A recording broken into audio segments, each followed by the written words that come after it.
Materi yang akan kami bahas di video ini yaitu mengenai atom dan ion, muatan listrik, potensial, arus, dan hambatan listrik. Nah, yang pertama yaitu pengertian atom, ion, dan muatan listrik. Atom. Atom merupakan bagian terkecil dari suatu unsur yang masih mempunyai sifat yang sama dengan unsur tersebut, yaitu atom terdiri dari proton yang bermuatan positif dan elektron yang bermuatan negatif, serta neutron tidak bermuatan atau netral. Selanjutnya ada model atom. Model atom yang dikemukakan oleh John Dalton, yaitu atom adalah bagian terkecil suatu unsur, atom tidak dapat diciptakan, dimusnahkan, terbagi lagi atau diubah menjadi zat lain. Atom-atom suatu unsur adalah sama dalam segala hal, tetapi berbeda dengan atom-atom dari unsur lain. Kemudian ada model atom menurut J.J. Thomson, yaitu atom merupakan suatu bola bermuatan positif dan di dalamnya tersebar elektron-elektron seperti kismis. Jumlah muatan positif sama dengan muatan negatif, sehingga atom bersifat netral.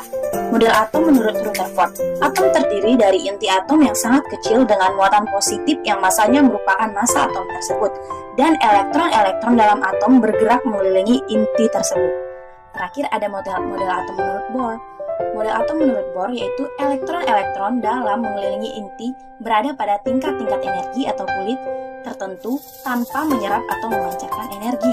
Elektron dapat berpindah dari kulit luar ke kulit yang lebih dalam dengan memancarkan energi, atau sebaliknya. Kemudian yang kedua yaitu ion. Ion adalah atom atau kumpulan atom yang bermuatan listrik. Ion yang bermuatan positif disebut kation, sedangkan ion yang bermuatan negatif disebut anion. Selanjutnya ada muatan listrik.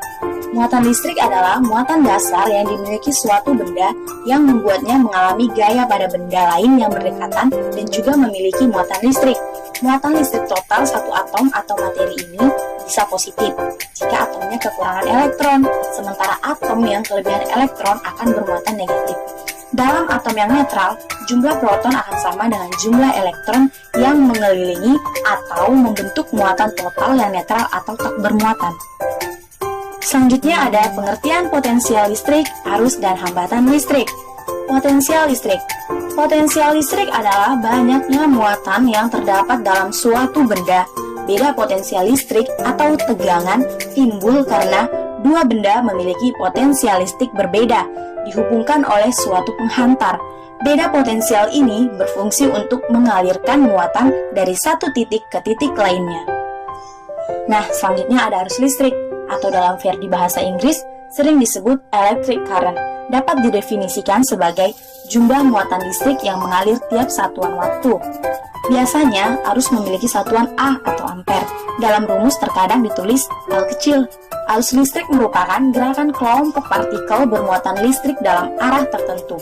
Arah arus listrik yang mengalir dalam suatu konduktor adalah dari potensial tinggi ke potensial rendah. 1 ampere sama dengan 1 kolom dari elektron melewati satu titik pada 1 detik. Pada kasus ini, besarnya energi listrik yang bergerak melewati konduktor atau yang disebut sebagai penghantar. Nah, yang terakhir ada hambatan listrik. Hambatan listrik adalah perbandingan antara tegangan listrik dari suatu komponen elektronik dengan arus listrik yang melewatinya. Hambatan dinyatakan dalam satuan ohm. Elektron bebas cenderung bergerak melewati konduktor dengan beberapa derajat pergesekan atau bergerak berlawanan. Gerak berlawanan ini yang biasanya disebut dengan hambatan. Besarnya arus di dalam rangkaian adalah jumlah dari energi yang ada untuk mendorong elektron dan juga jumlah dari hambatan dalam sebuah rangkaian untuk menghambat lajunya arus. Oke, jadi sesuai judul ya, kita akan ngebahas mengenai potensial membran ya. Nah, di sini kita akan ngebahas mengenai depolarisasi, repolarisasi, hyperpolarisasi, sama ini potensial istirahat ya. Nah ini, oke, atau entah masuk ke depolarisasi, polarisasi ya. Sorry. Oke, sebelum dapat memahami apa itu sinyal listrik dan bagaimana sinyal tersebut tercipta, nah, kita ini harus mengenal beberapa istilah yang dipakai untuk menggambarkan perubahan potensial. Nah, istilah yang dipakai untuk menggambarkan perubahan potensial ini ya depolarisasi, repolarisasi, hyper ya, sama polarisasi nanti ya. Depolarisasi, repolarisasi, hiperpolarisasi, dan depolarisasi. Nah, depolarisasi itu apa? Oke, ini dia ya. Oke, nah ini ya polarisasi. Nah, polarisasi ini intinya itu dia tuh tidak sama dengan nol ya. Nah, intinya tuh dia tuh tidak sama dengan nol. Nah, di sini kalau kita baca, muatan-muatan dipisahkan di kedua sisi membran sehingga membran memiliki potensial. Nah, kan ada yang positif nih ya. Ini membran potensial, ini dipisah itu. Ada yang positif, ada yang negatif. Gitu ya. Nah, di kedua sisi membran sehingga membran memiliki potensial ya. Oke. Tiap kali potensial membran bernilai selain 0, nah ini bernilai selain 0 ya, 0 milivolt ya, ini selain 0 milivolt ini dalam arah positif ataupun negatif. Nah, dalam arah positif atau negatif ya terserah lah ya. Nah, maka membran itu dikatakan berada dalam keadaan polarisasi. Oke. Jadi intinya polarisasi ini tidak sama dengan 0. Gitu ya. Nah, kalau di gambar ini polarisasinya itu minus 70. Yang ini nih. Nah, ini nih. Yang lurus ini. Gitu ya. Oke. Nah, ini kalau kita baca-baca lagi, ingatlah bahwa besar potensial berbanding lurus dengan jumlah muatan positif dan negatif yang dipisahkan oleh membran, dan bahwa tanda potensial plus atau minus ini selalu menunjukkan adanya kelebihan muatan positif atau negatif. Jadi gini, kalau tanda potensialnya itu plus, berarti muatannya plus. Kalau tanda potensialnya negatif, berarti kelebihan muatan negatif. Nah, kalau di sini kan negatif nih, berarti kelebihan negatif. Gitu ya. Nah, di bagian dalam membran, oke, di sel saraf. Nah, ini kan kita sel saraf ya, ini contohnya. Oke, ini contohnya sel saraf. Nah, pada potensial istirahatnya itu membran terpolarisasi ya, polarisasi pada minus 70 milivolt. Nah, ini penting nih ya. Oke, jadi ini minus 70. Nah, ini waktu polarisasinya ya. Polarisasi. Oke, polarisasi ya. Apa saja deh. Intinya ini polarisasi. Oke, sampai sini paham ya? Catat aja lah ya, nanti kalian lupa. Nah, polarisasi. Oke, habis itu kita lanjut ke ini depolarisasi ya. Oke, nah yang kedua ini ada depolarisasi. Nah, ingat ya kata saya tadi D. Ini kan D ya.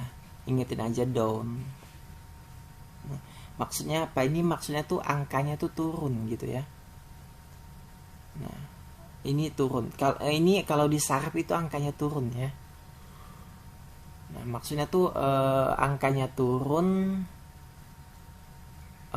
makin positif gitu ya. Nah, di sini dikasih tahu nih penurunan potensial. Nah, jadi ingetin aja ya, kalau saya ingatnya tuh gini, angkanya tuh turun gitu. Ya, kalau di saraf ini pasti negatif ya, negatif 70. Nah, jadi buat depolarisasi ini kurang negatif. Nah, ini bisa sampai positif ya. Bisa sampai positif. Nah, di sini kalau kita baca membran menjadi kurang terpolarisasi. Oke. Intinya tuh dia tuh mendekati 0. Nah, di sini udah dikasih tahu nih. Ya, mendekati 0. Bisa saja dia tuh minus 60 ya. Minus 50. Enggak kayak di matematika. Kalau di matematika itu kan ada yang namanya limit ya. Jadi 0 minus 0,001 gitu, bukan kayak gini ya. Intinya tuh dia tuh mendekati ya. Nah, ya bisa minus 10 gitu. Oke. Oke, nah membran menjadi kurang terpolarisasi, bagian dalam membran menjadi kurang negatif dibanding pada potensial istirahat. Oke, nah ini ya. Jadi dia tuh mendekati 0. Ke atas gitu, kurvanya tuh ke atas. Oke. dengan nilai potensial mendekati 0 mV. Nah, contohnya perubahan dari minus 70 ini ke 60 ya. Nah. Oke, jadi ini kalau yang naik ini namanya depolarisasi gitu. Lebih sedikit muatan yang dipisahkan ketimbang saat potensial istirahat. Nah, istilah ini juga merujuk pada bagian dalam membran yang bahkan menjadi positif, seperti pada potensial aksi. Nah, potensial aksi itu apa ya? Potensial aksi itu kalau depolarisasinya tuh udah tinggi gitu. Nah, ini entahlah ya, kita bahas ya. Nah, jenis utama sinyal listrik ketika potensial membran berbalik dengan sendirinya, misalnya menjadi plus 30 mV. Nah, jadi gini aja deh, sekalian saya bahas aja deh buat potensial aksi nih. Jadi itu ada batas ambang gitu ya. Jadi gini, buat potensial aksi ini misal minus 70 gitu. Nah, ini misal ada batas ambang gitu. Ya, batas ambangnya anggaplah 30 gitu. Ini misal aja ya, ini batas ambang. Ada yang namanya potensial aksi. Ada yang namanya potensial berjenjang ya. Nah, oke. Jadi si depolarisasi ini dia tuh dipecah lagi ya. Depolarisasi ini dipecah jadi potensial aksi sama potensial berjenjang. Jadi kalau potensial berjenjang ya ini batas ambang ya. Nah, kalau potensial berjenjang dia tuh enggak menyentuh ini, enggak nyampe ambang. Jadi kayak naik. Nah, gini aja gitu. Nah, ini namanya potensial berjenjang. Oke, jadi kalau kayak gini, nah ini ya. Oke. Ini tuh enggak nyampe sini gitu, enggak menyentuh lah gitu ya. Nah, enggak melewati gitu. Tapi kalau potensial aksi ini naik gini. Misal nih potensial berjenjang dulu, habis itu naik. Nah, intinya tuh kalau melewati batas ambang ya, kalau melewati batas ambang dia tuh potensial aksi gitu ya. Oke, sampai sini paham ya. Intinya kalau depolarisasi ini mendekati nol lah. Kalau potensial aksi itu perubahannya tuh jauh ya, bisa sampai nambah 100 gitu. Jadi yang tadi awalnya minus 70 jadinya tuh berubah jadi plus 30 gitu, atau bertambah 70 nih ya, bertambah 70 berarti jangan 70 ya, tambah 80 ya, berarti kan plus 10 gitu ya. Nah, jadi di sini, nah jadi langsung tinggi kayak gini.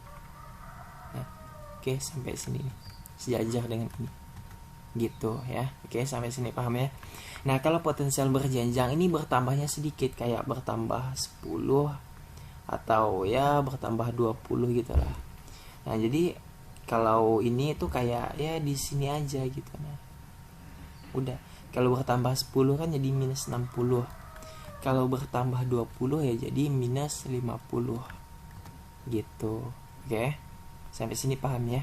Depolarisasi intinya ya kalau saya ingatnya down, angkanya down gitu, mendekati 0 ya, angkanya turun gitu.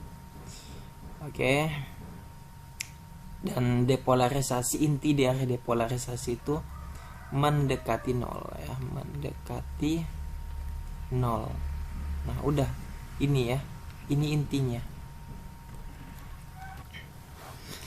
Oke, nah ini yang ketiga tuh ada repolarisasi. Ya, ingetin aja re itu kembali ya, kembali polar ya, polarisasi. Ingat ya, polarisasi itu ya kayak ini potensial istirahat gitu. Jadi dia tuh kembali ke potensial istirahatnya ya. Nah, polarisasi tadi kan dapat ini sama juga dengan potensial istirahat ya. Intinya tuh tidak sama dengan 0 ya, tadi polarisasi itu gitu ya. Oke, jadi kembali ke fase polarisasi, berarti fase potensial istirahat gitu. Oke, paham ya. Nah, membran kembali ke potensial istirahat setelah terdepolarisasi. Nah, terdepolarisasi ini kan tadi mendekati 0 ya, kurvanya naik gitu, kurvanya naik. Nah, oke. Jadi setelah naik ini dia turun. Nah, ini ya turun ini namanya repolarisasi. Gitu ya. Udah gitu doang. Oke. Semoga aja kalian paham ya. Oke, nah ini yang terakhir ya. Hyperpolarisasi. Hyper ini kan lebih tinggi gitu ya. Nah, lebih. Intinya tuh hyper tuh lebih. Ya maksudnya lebih tinggi di sini tuh lebih negatif gitu. Negatifnya tuh lebih tinggi ya. Nah, lebih ya, atau negatifnya lebih tinggi ya. Negatifnya lebih tinggi. Nah, ini kebalikan dari depolarisasi ya. Nah, kalau hyperpolarisasi ini kurvanya turun ya. Kurvanya turun. Oke. Kalau depolarisasi itu kan itu kurvanya naik ya, kurvanya naik.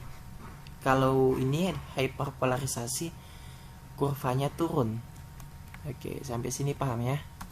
Intinya hyper ini lebih ya. Polar ya ingetin aja, oh negatif gitu, oh lebih negatif gitu ya. Nah, itu cara mudah ngingetnya. Nah, ini kalau kita baca ya, membran menjadi lebih terpolarisasi.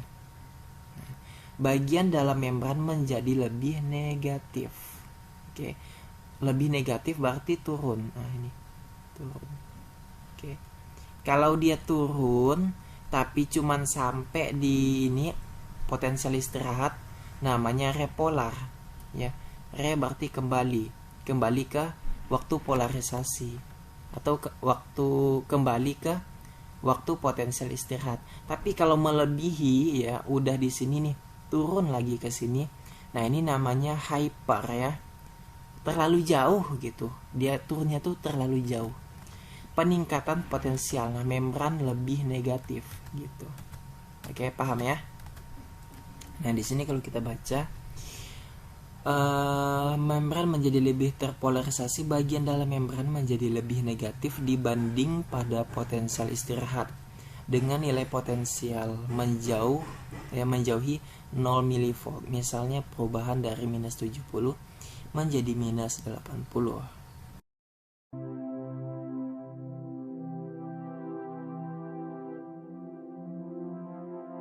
Bagaimana rasa sakit yang kita rasakan saat tangan kita terkena benda panas? Apakah tangan kita bergerak dengan cepat untuk menghindari benda tersebut? Banyak hewan merespon rangsangan lingkungan dengan menggunakan sel-sel khusus yang disebut dengan neuron atau sel saraf. Sebuah rangsangan dideteksi dengan menggunakan reseptor sensorik dan tubuh merespon dengan menggunakan motorik efektor. Sel-sel ini bekerja secara bersama-sama sehingga memungkinkan kita merespon ancaman dengan sangat cepat. Ketika kita menyentuh sesuatu yang panas, reseptor panas pada ujung saraf bebas dari neuron sensorik mendeteksi rangsangan dan mengirim informasi panas ini ke interneuron di sistem saraf pusat.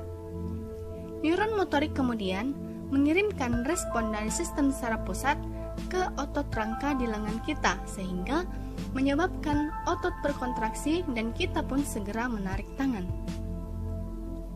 Penghantaran impuls oleh neuron sensorik tersebut melalui dua cara, yaitu melalui sinapsis dan melalui membran sel. Penghantaran impuls melalui membran sel dapat terjadi karena adanya perbedaan potensial listrik antara bagian luar dan bagian dalam sel. Jika tidak ada rangsangan, neuron dalam keadaan istirahat, di mana bagian luar sel diisi oleh ion natrium dan bagian dalam sel diisi oleh ion kalium, sehingga membuat muatan listrik di luar membran adalah positif, sedangkan muatan listrik di dalam membran adalah negatif. Keadaan seperti ini dinamakan polarisasi. Ketika neuron dirangsang dengan kuat, maka poluitas membran plasma terhadap ion natrium berubah. Hal ini menyebabkan saluran ion natrium terbuka dan ion-ion natrium berdifusi ke dalam membran, sehingga muatan sitoplasma berubah menjadi positif. Keadaan seperti ini dinamakan depolarisasi atau potensial aksi. Potensial aksi dibagikan sewaktu Na mengalir masuk melintasi membran. Depolarisasi potensial aksi menyebar ke wilayah di sebelah bagian tersebut, kemudian membalikkan polaritas membran di daerah tersebut. Di sebelah kiri wilayah tersebut, membran mengalami repolarisasi dengan keluarnya ion kalsium melalui kanal potasium. Proses polarisasi repolarisasi ini berlangsung secara berulang.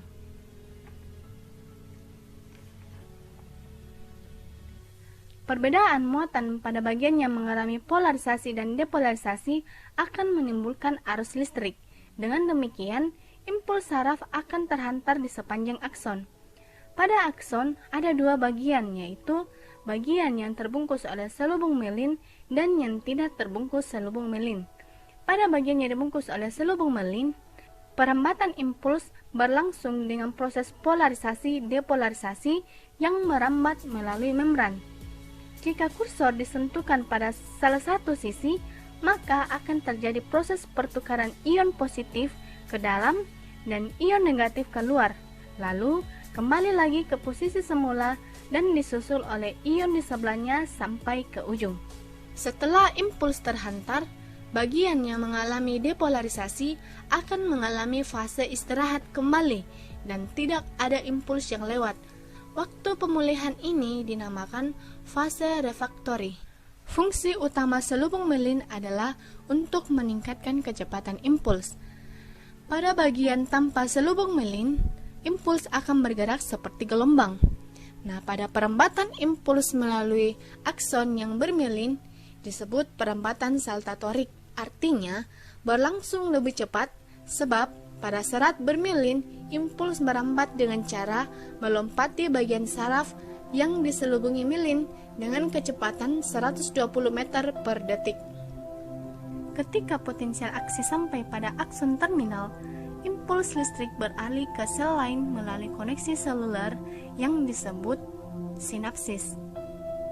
Ruang antara neuron presinaptik dan sel postsinaptik disebut dengan celah sinaps. Neuron presinaptik mengandung molekul sinyal yang disebut neuron transmitter yang dikemas di dalam vesikula. Saat ini berfungsi untuk menghantarkan impuls ke ujung dendrit neuron berikutnya. Ketika potensial aksi mencapai akhir neuron, neuron transmitter dilepaskan dengan cara eksositosis dari neuron ke celah sinaps. Neuron transmitter akan berikatan dengan protein khusus atau reseptor yang berada di membran pasca sinapsis. Nah, ikatan antara neuron transmitter dengan reseptor ini mengakibatkan impuls dapat diteruskan ke saraf lainnya.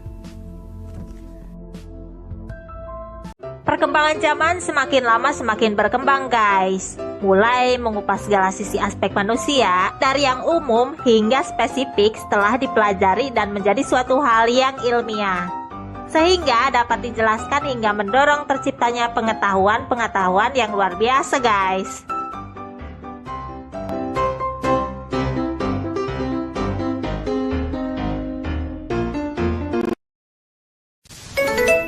Jangan lupa like dan subscribe sebelum kita menonton video selanjutnya.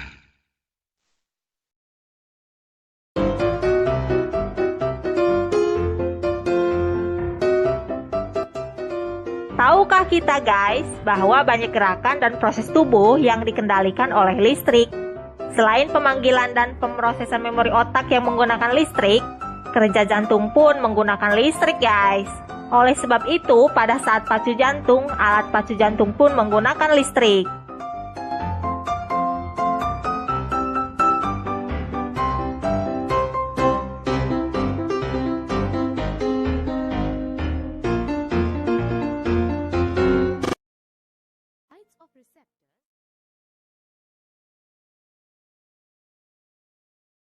Gerak refleks yang cepat antara indera dengan aksi sangat pendek waktunya, guys. Karena sensor yang menerima rangsang dialirkan dan diproses juga menggunakan listrik. Sehingga pemrosesannya sangat cepat, guys, yaitu sepersekian milidetik.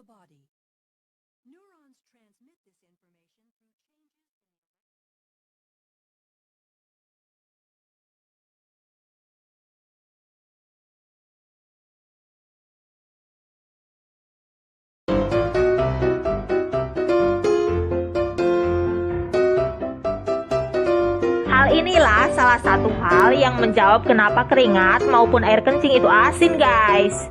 Karena air garam adalah konduktor yang baik untuk mengantarkan listrik yang terjadi sebagai alat komunikasi antar neuron di seluruh tubuh kita guys.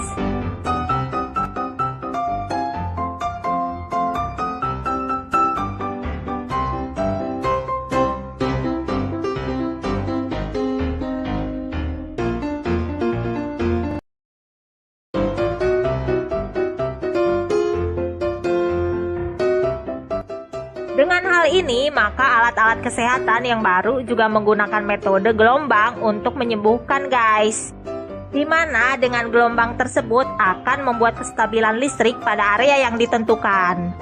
Dengan kestabilan listrik dalam area tersebut, maka proses pemulihan akan lebih cepat terjadi. Hal ini pun yang dilakukan pada penyembuhan-penyembuhan klasik guys, dengan menyalurkan energi untuk penyembuhan.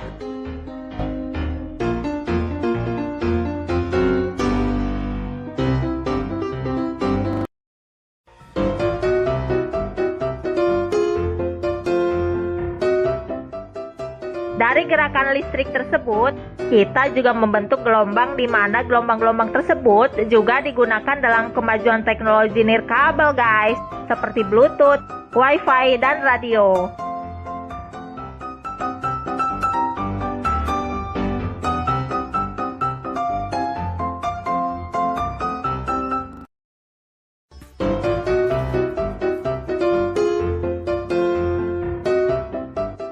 Ada gerakan yang dikendalikan oleh tubuh guys. Namun ada gerakan yang tidak disadari yang dikendalikan oleh listrik, seperti jantung, peristaltik, berkedipnya mata, dan lain-lain.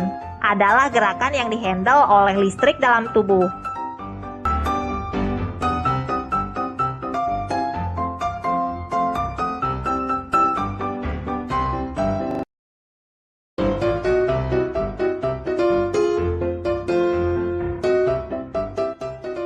Dalam ilmu pengetahuan yang baru, memori orang dapat ditranspos ke dalam memori komputer guys.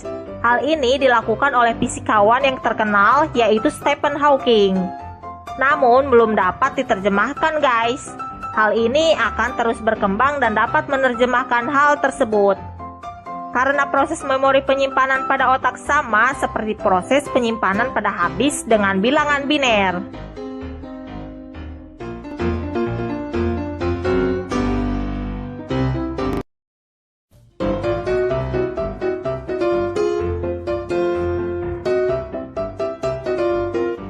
Nah, itu adalah kelistrikan yang ada pada tubuh manusia guys. Semoga menambah pengetahuan kita dalam ilmu pengetahuan dan teknologi ya guys. Jangan lupa komen, like, dan subscribe supaya channel ini berkembang dan menjadi hiburan bagi kita semua.